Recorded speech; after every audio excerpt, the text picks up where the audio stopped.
The Four Horsemen, sosok akhir zaman.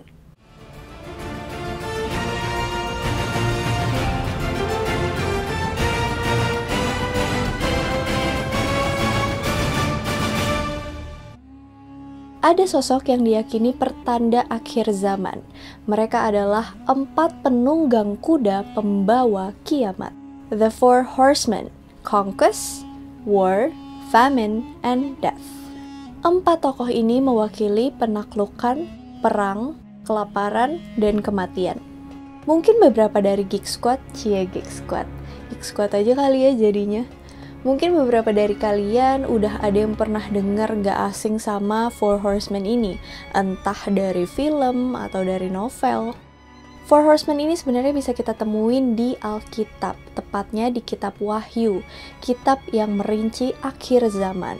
Kitab Wahyu memuat berbagai perumpamaan, kayak trompet sangkakala, terus naga, cawan, bintang, dan materai. Ini yang paling penting. Dalam Wahyu 1 ayat 9-17, Yohanes kasih tahu tentang penglihatannya. Pas dia balik badan, dia lihat sosok yang dia gambarin sebagai anak manusia. Pakai jubah dengan sabuk emas. Kepala dan rambutnya putih terang, dan matanya seperti nyala api. Kakinya mengkilap seperti tembaga dalam perapian. Dan suaranya bergemuruh seperti air bah. Wajahnya bersinar-sinar seperti matahari terik. Terkesan sama apa yang dia lihat, Yohanes jatuh tersungkur dan berlutut. Kemudian di Wahyu 4, dia ngelihat satu sosok yang duduk di tahta. Rupanya seperti permata.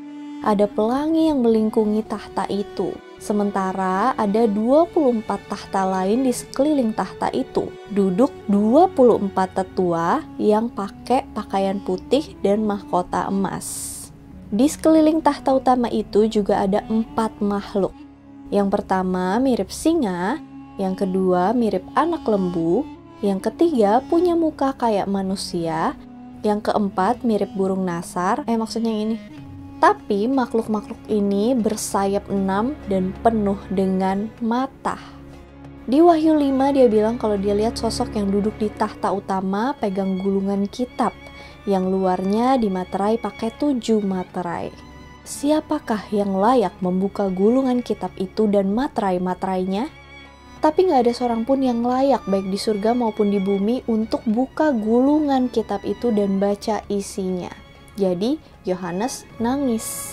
Abis itu dia lihat anak domba yang seolah-olah udah tersembelih, bertanduk 7 dan bermata 7.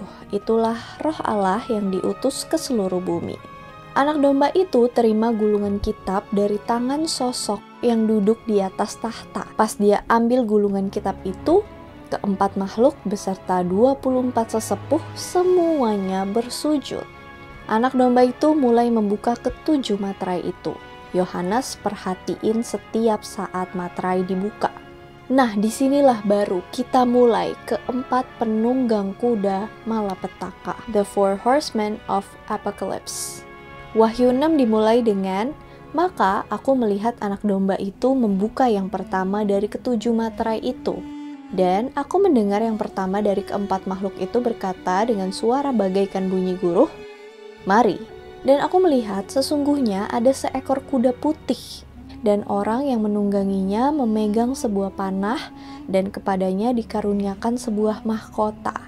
Lalu ia maju sebagai pemenang untuk merebut kemenangan. Nah, penunggang kuda putih ini tuh ada versi baik, ada versi jahatnya. Versi baiknya adalah dia sering disamakan dengan Kristus yang menyebarkan Injil. Penyebaran Injil ini kan menandai akhir zaman, jadi dialah horseman pertama. Selain itu warna putih juga ngelambangin kesucian. Tapi banyak orang yang gak setuju sama statement ini karena peran Kristus udah digambarin sebagai anak domba yang udah kesembelih itu, yang buka gulungan kitab. Jadi rasa-rasanya bukan sebagai horseman yang pertama. Selain Kristus, penunggang kuda putih ini juga diyakini sebagai Roh Kudus. Versi jahatnya yang ditafsirin sama Billy Graham, penunggang kuda putih ini adalah antikristus atau nabi-nabi palsu, dengan mengutip perbedaan antara Wahyu 6 dan Wahyu 19. Di Wahyu 19, Yesus punya banyak mahkota. Dalam Wahyu 6, penunggang itu cuma punya satu mahkota, itu pun diberikan. Ini nyimbolin adanya orang ketiga yang kasih kuasa ke penunggang itu buat jalanin tugasnya. Orang Romawi menafsirkan keempat penunggang kuda ini, four horsemen ini, dengan cara yang sedikit berbeda. Mereka dianggap mewakili atau meramalkan masa depan kekaisaran Romawi. Warna putih bagi mereka adalah simbol kemenangan, kesuksesan politik, dan kemakmuran. Dalam novel tahun 1960-an berjudul The Four Horsemen of the Apocalypse, penunggang kuda putih digambarin menembakkan panahnya buat nyebarin penyakit sampar. Anak panahnya dilumuri bakteri. Lanjut yang kedua. Dan ketika anak domba itu membuka materai yang kedua, aku mendengar makhluk yang kedua berkata, "Mari," dan majulah seekor kuda lain. Seekor kuda merah padam, dan orang yang menungganginya dikaruniakan kuasa untuk mengambil damai sejahtera dari atas bumi, sehingga mereka saling membunuh, dan kepadanya dikaruniakan sebilah pedang yang besar. Horseman yang kedua ini diyakini sebagai perang, war, soalnya tadi kan bunyinya gini. Penunggangnya diberi kekuatan untuk mengambil kedamaian dari bumi untuk membuat orang saling membunuh. Dia juga digambarin megang pedang, sering dilukiskan memegang pedangnya ke arah atas kayak orang yang lagi siap-siap mau ngebantai pas perang. Warna merah dan pedang yang dipegang penunggang kuda mengacu pada darah yang bakalan dicurahin. Selain warna darah, merah juga mewakili kemarahan. Kalau dari sudut pandang antikristus, jadi tuh antikristus tuh biasanya kan kayak baik-baik, pura-pura damai gitu. Tapi ujung-ujungnya akan ngebantai juga. Lama-lama bisa ngebunuh banyak orang.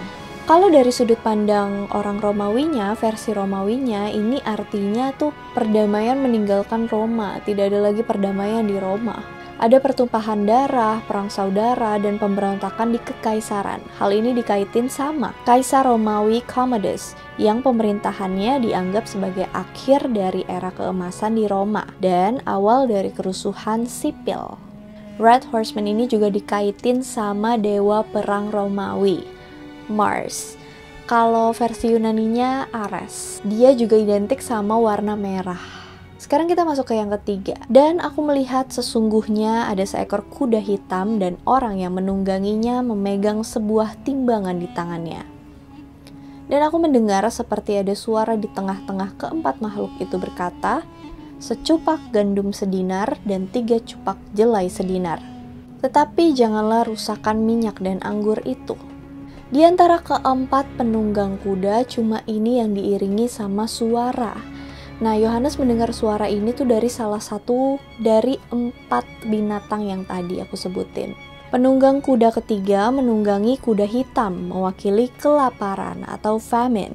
Karena dia bawa neraca atau timbangan, menyimbolkan cara menimbang jatah makanan.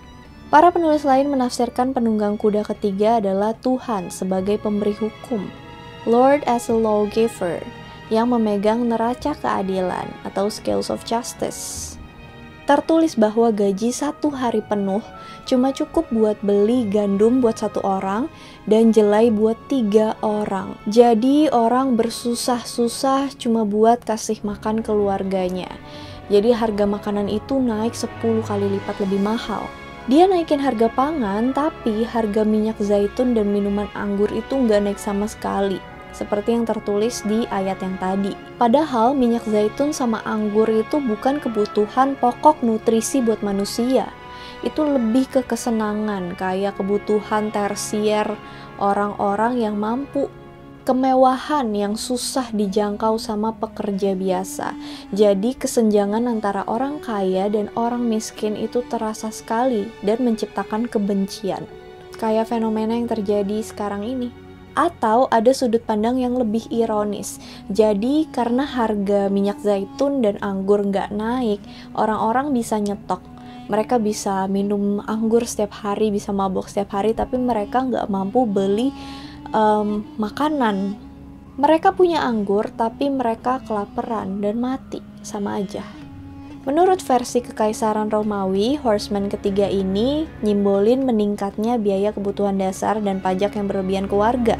Negara Romawi bikin orang kaya ngelanjutin gaya hidup mewah mereka, sementara rakyat berjuang keras buat kasih makan keluarga mereka. Ya mirip-mirip lah sama yang barusan. Kalau dari sudut pandang Antikristosnya, memperburuk kekacauan global dan membawa ketidakstabilan ekonomi ke masa kesengsaraan. Inflasi akan sangat parah, sehingga gandum dan jelai masing-masing akan menghabiskan upah 1 hari, yang dalam mata uang Romawi adalah 1 dinar. Selain merebut kekuasaan politik, Antikristus akan menguasai tatanan ekonomi dunia. Oke, kita masuk ke Horseman yang terakhir. Dan aku melihat sesungguhnya ada seekor kuda hijau kuning dan orang yang menungganginya bernama Maut, dan kerajaan maut mengikutinya. Dan kepada mereka diberikan kuasa atas 1/4 dari bumi untuk membunuh dengan pedang, dan dengan kelaparan dan sampar, dan dengan binatang-binatang buas yang ada di bumi. Dari keempat horseman ini cuma kematian yang disebutin di Alkitab namanya. Kalau yang sebelum-sebelumnya yang lain itu dinamain sesuai sama apa yang mereka wakilin. Dalam bahasa Inggris, horseman ini disebut the pale rider atau penunggang pucat. Karena kudanya diterjemahin sebagai pale horse, kuda berwarna pucat, dia diikuti oleh kerajaan maut. Dalam artwork sering digambarin bahwa pedang berbentuk sabit, kayak malaikat maut. By the way, aku menemukan sesuatu yang menarik nih. Di versi World English Bible, ada penyebutan Hades. Hades yang kita kenal, Greek god. His name was Death. Hades followed with him. Bisa diartiin death atau kematian dikasih otoritas buat ngebunuh, dan Hades buat ngambil jiwa-jiwanya. Tapi kalau versi King James-nya itu hell, bukan Hades. Tapi ya intinya sama aja sih, kerajaan maut. Kematian atau death ini jadi yang paling misterius di antara para horseman lainnya, karena dia yang paling gak dideskripsiin. Satu-satunya hal yang dijelasin banget adalah kudanya yang warnanya pucat. Karena kudanya berwarna pucat, banyak dikaitin sama mayat. Kematian as a horseman ngebawa penghakiman Tuhan. Bukan cuma kematian fana, tapi juga kematian suatu zaman. Sementara itu, binatang buas yang dimaksud adalah dalam ketidakhadiran kita manusia setelah kita ke-wiped out dari muka bumi ini, setelah manusia dimusnahkan, yang akan mengganti kita untuk mendominasi dunia ini adalah binatang-binatang buas itu, hewan-hewan liar. Kurang lebih kita jadi kayak dinosaurus yang lenyap dari muka bumi ini dan digantiin lagi sama binatang. Ada quote bagus nih yang aku temuin nih. Terlepas dari pencapaian manusia, peradaban, dan teknologinya, pada akhirnya umat manusia akan kadaluarsa. Dan alam akan merebut kembali apa yang telah hilang karena ekspansi spesies kita. Nah, horseman keempat ini kalau dari sudut pandang Romawinya adalah pembubaran kekaisaran Romawi. Dari tahun-tahun pembantaian, penindasan, kelaparan, diakhiri dengan kegagalan kekaisaran buat ngejaga rakyatnya sendiri. Jadi deh, bubar. Dari sudut pandang Antikristusnya, Four Horsemen ini adalah yang pertama dari banyak penghakiman. Segel pertama menandakan kedatangan Antikristus. Yang kedua adalah perang global. Keruntuhan ekonomi yang ketiga, dan yang terakhir adalah kematian 1/4 penduduk dunia. 1/4 dari populasi dunia akan binasa sebagai akibat dari kombinasi kekerasan, wabah penyakit, kelaparan, dan serangan binatang buas. It's weirdly related to now. Banyak orang yang percaya kalau The Four Horsemen ini tuh sebenarnya udah datang, dan bukti kedatangan mereka ke bumi tuh udah terekam sepanjang sejarah. Misalnya kita bisa menghubungkan Horseman pertama, penakluk, dengan peristiwa jajah-menjajah yang terjadi di kebanyakan negara. Semua perang yang pernah terjadi sama Horseman kedua, kelaparan hebat di abad ke-14 sama Horseman ketiga. Mungkin bukan kebetulan, karena para Horseman ini memang menandakan adanya akhir zaman. Mungkin aja kita sebenarnya udah nyentuh akhir zaman. Ada juga yang berpendapat bahwa peran mereka tuh bukan untuk membawa kiamat, tapi mereka dikirim ke bumi untuk patroli, untuk menjaga perdamaian. Ada juga yang ngaitin Four Horsemen ini sama malaikat tertinggi, Archangel Michael, Gabriel, Raphael, dan Uriel. Mereka turun ke bumi, ngancurin The Watchers sama Nephilim. Mungkin juga tujuan utamanya untuk persiapin orang-orang tentang apa yang bakalan terjadi. Kitab Wahyu ini bisa dibilang sebagai peringatan untuk kita manusia, supaya tetap berjalan di jalan yang benar, supaya tetap rendah hati di mata Tuhan. Kalau menurut kalian gimana? Apakah malapetaka-malapetaka dalam Alkitab yang udah rinci dijelasin ini sebenarnya emang udah terjadi dalam bentuk banyak bencana selama ini, atau mungkin cuman sekedar peringatan supaya kita bisa siap-siap? Teman-teman, sorry, aku mau disclaimer dikit. Jadi kalau misalnya aku bahas yang kayak gini-gini tuh, semoga pemikirannya bisa lebih sedikit dibuka. Jangan terpaku sama kepercayaan aja gitu. Setiap aku bikin Angels and Demons, ada aja komennya yang ngatain sesat lah, apalah, dan pada bawa agamanya masing-masing.